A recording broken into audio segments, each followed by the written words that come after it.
Hey, what's up, everybody? Alright, so this is part 4 with the Rockies, and this is at the trade deadline. I was trying to make some trades, so I definitely needed a first baseman because you can see here, I go over to Helton in a minute, but his overall is like a 65, so he sucked, so I was like, alright, I gotta get a good first baseman. His offensive numbers are kind of good. I don't know how his overall dipped down that low, but yeah, a lot of players' overalls will like go up and down. I was simulating a lot, and a lot of my players went down a lot, as you can see, and then I was looking at some other teams, and like really all-star players, like I think R.A. Dickey is like a 95, and he dropped down to like an 80. I was looking to try to just make some trades with every team possible, but yeah, so that just shows how the player overalls can drop and go up higher, and that's a drastic change to get change that much, like over 15 points, but yeah, so I made this video, I recorded it live, and I started with one, and I was like, I'm going to stop this one because it sucks. I'm going to re-record it because I didn't make any trades yet, and I just made these trades, so I was going to put it together, and for some reason, it took both audio clips, like the one I stopped doing because it sucked, and the new one, and put them together when I exported it, so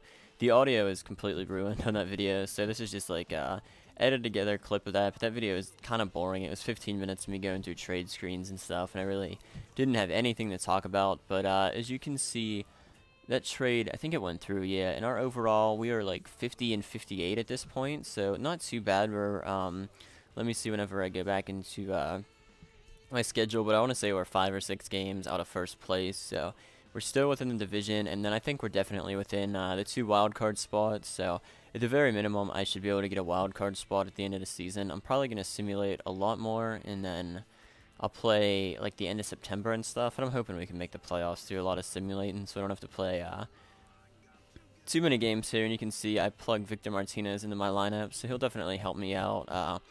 He's pretty, I mean, he's above average on defense. I think he's going to help me out a lot better than Helton, and then his numbers are pretty good too. He had like 80 RBIs so far this season, and he was close to 20 home runs. You can see he had 19 home runs, 71 RBIs, so that's good. 282 average.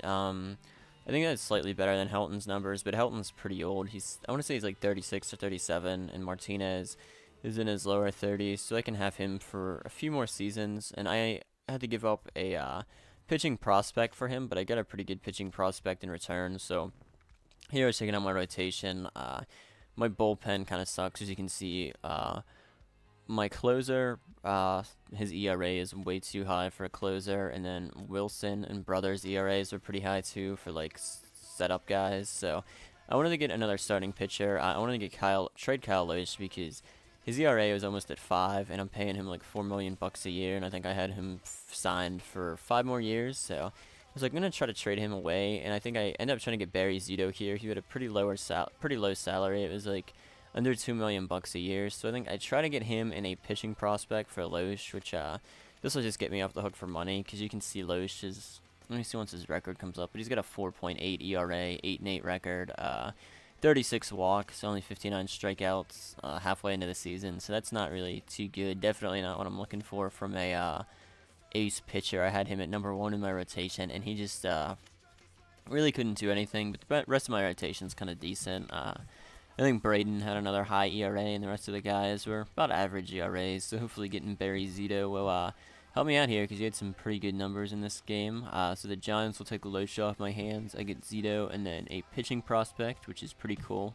So this video is almost over. It was just something short to put out, but I'll have another video up hopefully tomorrow, and you can see I got 3 lefties in my starting rotation, which is a lot, so I was trying to separate them, not by overall, but I think I do 2 lefties, a righty, and then a left, and then 2 lefties, another righty or something. I was trying to balance it out as much as I can do without having like 4 left-handed pitchers go in a row, because I want to have the other team mix up their lineups and stuff. I don't want them running the same lineups for an entire like 3-game series straight. So I got a right-hander, 2 left-handers, a right-hander, and a left-hander, so kind of balances out the rotation. This is just a quick video. Like I said, I'll have some more gameplay up soon, but that's it, guys. Video is over, so alright, bye.